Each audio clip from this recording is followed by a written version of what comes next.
Hi everyone, welcome to English Adventure. Kali ini kita akan belajar TOEFL, khususnya TOEFL Structure dulu ya di awal ini. Dan kita mulai dari skill dasar. Skill pertama yaitu kita bakal mengidentifikasi komponen-komponen dalam kalimat. Sentence ini terdiri dari paling simple adalah subject, kemudian verb. Nah, mungkin lebih panjang lagi, ada adjektif, ada adverb, kemudian ada noun. Ya. Nah, diakhiri dengan tanda baca pengakhir, yaitu tanda titik. Nah, itu kalimat yang lengkap ya. Minimal terdiri dari subject verb saja, titik. Gitu.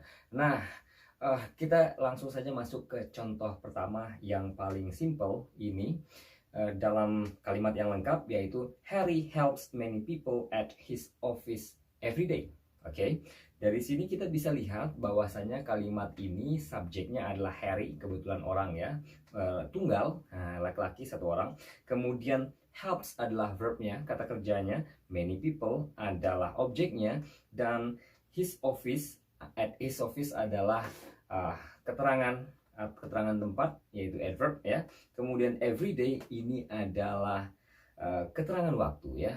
Nah, oke, kita langsung lanjut aja ke contoh kedua, kalimat kedua ya. Kalau ini contoh kalimat di mana subjeknya manusia. Nah, kita lihat subjeknya selain manusia, yaitu COVID-19 vaccines have reached the consumers in record time.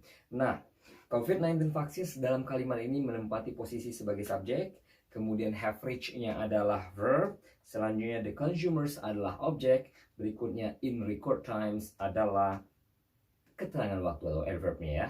Nah, ini dia sudah bisa kita identifikasi satu persatu komponen dalam kalimat subjek, verb, objek, ada adverb gitu ya. Oke guys, nah di dalam bahasa Inggris itu biasanya khususnya dalam soal TOEFL structure kita diujikan bagaimana kita mampu mengidentifikasi komponen-komponen kalimat ini. Dengan cara apa? Dengan cara kalimat di soal-soal tersebut dihilangkan salah satu bagian dari komponen tersebut. Misalnya kehilangan subjek kah? Atau kalimat tersebut tidak lengkap karena tidak ada verbnya kah gitu ya, atau mungkin objeknya yang tidak lengkap gitu ya. Nah, kita lihat saja salah satu contoh soal TOEFL yang pertama ya. Misalnya seperti ini, the North Platte River bla bla bla from Wyoming into Nebraska, right? Nah, kalau kita bisa identifikasi the North Platte River ini adalah subjek dari kalimat ini, kemudian bla bla bla kita nggak tahu apa di sini ya. Tapi biasanya setelah subjek adalah verb ya. Kita lihat verbnya, ada nggak verbnya ya? Dari kalimat ini ternyata tidak ada verbnya ya. From Wyoming into Nebraska ini adalah adverb, keterangan tempat ya. Nah, kalau begitu kita sekarang tugasnya mencari kata kerja, verb yang hilang dari kalimat ini. Kita nggak perlu cari subjek ya. Kalau ada jawaban, pilihan jawaban yang ada subjeknya berarti salah gitu ya. Bentuknya kata kerja ya. Nah, kita identifikasi yang pertama, it flowed. Nah, ini flowed, verb 2. Tetapi kalimat rangkaian kata di pilihan jawaban yang A ini ada subjek it ya. Kalau kita pilih berarti jadi double subject. Di atas kan sudah ada the North Platte River. Artinya pilihan jawaban yang pertama ini A itu salah. Nah, berikutnya kita coba lihat flows. Oke. Flows ini pakai S. Kalau verbnya pakai S ya, berarti subjeknya biasanya tunggal. Tapi kalau kita lihat soal kalimatnya di atas, the North Platte River ini adalah subjek yang tunggal ya, benar. Oke, kemungkinan jawaban yang B ini bisa jadi benar. Tapi kita harus identifikasi dulu, yang C, D itu kita harus pastikan sudah salah. Yang C, flowing. Flowing ya. Flowing verb kalau cuma verb ing saja itu berarti dia bisa saja jadi adjektif atau jadi gerund ya, dianggap sebagai kata benda ya. Nah, kalau dia menjadi kata kerja seharusnya kalimat yang lengkap di atasnya ada kata kerja bantu yaitu is misalnya ya. Is flowing. Berarti maknanya adalah sedang ya mengalir, dan itu present continuous ya. Atau misalnya was flowing, nah past continuous, atau has been flowing gitu ya, present perfect continuous. Oke, karena tidak ada kata kerja bantu tadi is, was, atau has been, berarti flowing ini tidak lengkap dan salah ya. Ini bisa jadi gerund atau adjective, salah. Nah, berikutnya with flowing water. Nah, setiap rangkaian kata yang biasanya diawali dengan preposisi itu adalah adverb ya. Itu sudah pasti bukan verb, bukan juga subjek ya. Nah, berarti fix yang benarnya adalah jawabannya yang B, flows ya, flows. Ya, tepat sekali. The North Platte River flows from Wyoming into Nebraska. Oke guys, nah kita lanjut lagi ke kalimat berikutnya, contoh soal kedua. A pride of lions blah blah blah up to 40 lions including 1, 2, 3 males, several females, and cubs. Nah, dari sini kita bisa identifikasi bagian mana yang hilang sebenarnya, apakah itu subjek maupun verb. Tapi kalau kita lihat, adakah verb di sini? Atau yang pertama, a pride of lions, ini bisa saja subjek ya. Tapi kita lihat adakah verb? Belum ada verb ya, belum ada verb. Up to 40 lions ini keterangan ini ya. A pride of lions, sekumpulan singa, sekumpulan singa. A pride ya, a pride ini sekumpulan ini. Jadi kumpulan hewan itu ada istilah-istilah tersendiri. Burung misalnya a flock, nah itu ya. Nah, kalau pride, a pride sekumpulan artinya ini subjek yang tunggal. Nah, dalam kalimat ini kehilangan verbnya. Artinya kita harus mencari kata kerja. Kita nggak perlu cari subjek lagi dan kita tidak perlu mencari objek juga karena kayaknya nggak butuh objek. Dan adverb nggak juga, di sini sudah ada ya. Intinya kita cari kata kerja. Nah, manakah kira-kira kata kerja yang cocok gitu. Nah, kita lihat mungkin identifikasi dari pilihan yang delta dulu. Containing, containing sama seperti soal sebelumnya. Containing ini adalah bentuknya gerund ataupun adjektif ya. Nah, kalau dia menjadi verb harusnya is containing. Nah, tapi nggak ada kata kerja is dia dalam kalimat, berarti ini salah. Ya, containing salah. Berikutnya contain. Nah, contain ini oke, ini kata kerja contain. Tapi lihat subjek kita tunggal. Kita butuh verb yang pakai s ya, harusnya ya. Kalau subjeknya tunggal. Sementara di Charlie ini tanpa s. Berarti yang Charlie ini salah ya.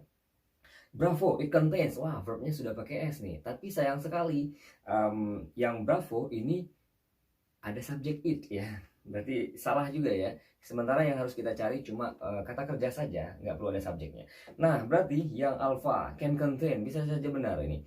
Kenapa ini benar ya? Ya, ini benar, tapi kok unik ya, ada can. Kenapa containnya nggak pakai s? Ya, ini adalah peraturan khusus untuk penggunaan dari kata kerja modal. Nah, can adalah bagian dari kata kerja modal. Kalau kita menggunakan kata kerja bantu modal, setelah kata kerja bantu modal tersebut ada kata kerja utama. Kata kerja utama itu harus bentuknya verb 1 atau verb dasar. Nggak boleh pakai s atau is. Nggak boleh pakai contains, nggak boleh containing, nggak boleh contained. Nah, jadi can contain saja. Nggak boleh can containing, can contains ya. Oke, termasuk juga penggunaan be, is, mr. Nggak boleh can is atau is can, are can gitu. Yang ada jadi can be. Right, ya, itu dia. Nah, walaupun subjeknya tunggal, a pride of lions di sini karena ada kata kerja modal can, setelah kata kerja modal tetap kembali ke verb 1. Benar sekali jadinya ya. Jawaban yang contoh soal nomor 2 ini yang benarnya adalah alpha, can contain. Oke.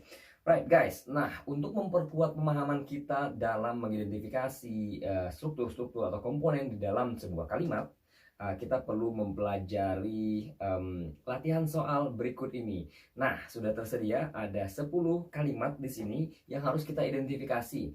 Yang pertama adalah cari verbnya. Kalau ada verb berarti garis bawahi 2 kali. Kalau ada subjek, subjek digaris bawahi 1 kali. Kalimat dari 10 kalimat ini ada yang benar, ada yang salah. Kalau sudah benar dituliskan kasih kode C, correct. Kalau salah berarti dikasih kode incorrect dan coba cari tahu bagian mana yang incorrect. Tetapi dalam contoh soal ini sudah ada 2 jawaban ya sebagai contoh latihan di sini. Dari 10 soal ini kita akan bahas satu persatu. Kenapa nomor 1 I incorrect gitu ya? Karena nomor 1 ini coba last week when fishing from trout at the nearby mountain lake. Nah, dari kalimat ini kita bisa analisis bahwasanya verbnya adalah went, verb 2. Ya, bentuk kedua dari go ya, bentuk pasnya dari go. Nah, subjeknya mana? Seharusnya sebelum verb ada subjek. Unfortunately, dari kalimat ini belum ada subjek. Last week itu adalah keterangan waktu minggu lalu. Oke, jadi last week dia harus ada subjek berikutnya. Mungkin last week I went fishing gitu ya, atau he atau they atau we gitu ya. Nah, itulah kenapa dia salah. Nomor 2 sudah benar. Kalau sudah benar sebenarnya nggak perlu dibahas lagi, tapi paling tidak kita sudah tahu di sini bahwasannya verbnya adalah can be obtained. Nah, ini bentuknya juga ada kata kerja bantu modal, kemudian ada kata kerja utama be obtained, dan bentuknya pasif ya, dapat dilihat atau diperoleh gitu ya. Nah, oke. Nomor 3 kita lihat dulu. Tambahan bonus pembahasan. A job on day shift or night shift at the plant available. Nah, dari kalimat ini coba dianalisis mana subjek, mana verbnya. Oke, a job bisa saja subjek. On the day shift or the night shift ini adalah keterangan, keterangan waktu pastinya. At the plant ini keterangan juga, mungkin keterangan tempat. Available, available. Apakah ini verb? Coba lihat di kamus. Nah, available dari kamus Cambridge yang saya rekomendasikan ini ternyata kodenya adalah adjektif ini ya, kata sifat itu available ini. Nah, untuk itu kalimat ini cuma ada subjek, kemudian adverb dan kata sifat, adjektif. Belum ada verb, artinya kalimat ini belum lengkap dan salah pastinya. Di manakah kita bisa menempatkan verb? Kita bisa menempatkan verb sebelum kata sifat available. Apa verbnya yang cocok? Salah satunya misalnya be ya, dalam bentuk is karena subjeknya adalah a job, jadi kita bisa gunakan is ya. A job on the day shift or the night shift at the plant is available atau will be available. Right. Yang jelas kalimat nomor 3 ini salah. Cool guys, silakan kerjakan nomor 4-10, berarti ada 7 soal untuk latihan. Dan silakan di pause dulu video ini selama mungkin lebih kurang 10 menit untuk mengerjakan identifikasi semuanya yang harus diidentifikasi. Dan saya tunggu sekarang juga. Nah, dimulai dari sekarang. Selamat bekerja, nanti kita akan bahas sama-sama. Kalau teman-teman sudah selesai, silakan lanjutkan videonya. Good luck! Oke guys, nah sepertinya sudah ini ya, sudah mulai selesai semuanya dan kita bisa bahas nih sekarang. Kita masuk langsung ke nomor 4. The computer program has provides a variety of helpful applications. Yang mana verbnya? Has provides. Oke, subjeknya lah the new computer program. Bener? Ada subjek ada verb. Ya, nyaris saja benar, tapi unfortunately di sini ada double verb. Has provides. Has sama provide. Verb 1 has sama verb 1 provides. Nggak boleh ketemu kalau double verb. Itu salah. Harus dihilangkan salah satu. Apakah kita mau menghilangkan has gitu misalnya, atau misalnya provides-nya yang kita hilangkan, atau kita ganti provides-nya jadi provided verb 3, bentuknya jadi has provided, jadinya present perfect ya. Oke, yang jelas itu yang salah nomor 4. Kemudian nomor 5, the box can be opened only with a special screwdriver. Nah, verbnya adalah can be obtained, can be opened, kemudian subjeknya adalah the box. Kalimatnya sudah ada subjek verb. Ini bentuknya ada kata kerja bantu modal, kemudian ada be, itu bentuknya pasif ya, dapat dibuka ya, bentuknya pasif. Ya, kalimat ini sudah benar, nggak ada masalah. Nomor 6, design text for history class, it contains more than 20 chapter. Kalau kita baca, verbnya adalah contains, subjeknya design text for history class. Oke, design text. Di sana ada it lagi. Ada double subject ya. Seharusnya it-nya dihilangkan ini. Salah ini kalimatnya ya. It-nya dihilangkan. Nomor 7 ya. Oke, jangan lupa dikasih kode incorrect ya. Nomor 7, the papers in the waste basket should be emptied into the trash can outside. Verbnya adalah should be emptied, harus dikosongkan, sama posisinya sebagai ada kata kerja bantu modal should, kemudian bentuknya pasif be obtained, should be emptied ya, harus dikosongkan. Oke. Kalimat ini sudah benar, subjeknya adalah the papers. Right. Berikutnya nomor 8, departure before dawn on a boat in the middle of the harbor. Verbnya yang tidak ada verb sama sekali. Harusnya kalimat ini walaupun sudah panjang ada verbnya. Verbnya mungkin bisa saja ditempatkan setelah kata departure ya. Departure mungkin verbnya bisa saja is atau will be ya. Departure is before ya. Nah, oke, guys. Nomor 9, yesterday found an interesting article on pollution. Yesterday itu keterangan waktu. Found itu adalah bentuk kedua dari kata kerja find, menemukan. Subjeknya mana? Belum ada subjeknya. Seharusnya ada subjek setelah yesterday. Yesterday I found, gitu ya. Oke, kalau begitu nomor 9 juga incorrect. Nomor 8 incorrect, nomor 9 incorrect. Nomor 10, the machine is processes 50% more than the previous machine. Nah, dari sini kita bisa lihat verbnya adalah is processes. Subject the new machine. Tapi unfortunately, walaupun sudah kelihatan ada subjek ada verb, verbnya salah di sana. Ada double verbnya, is sama processes. Harusnya bisa saja kita hilangkan is-nya atau kita tukar processesnya menjadi processing. Misalnya begini, the new machine is processing, jadinya present continuous. Atau kita gunakan saja the new machine processes, berarti simple present. Right?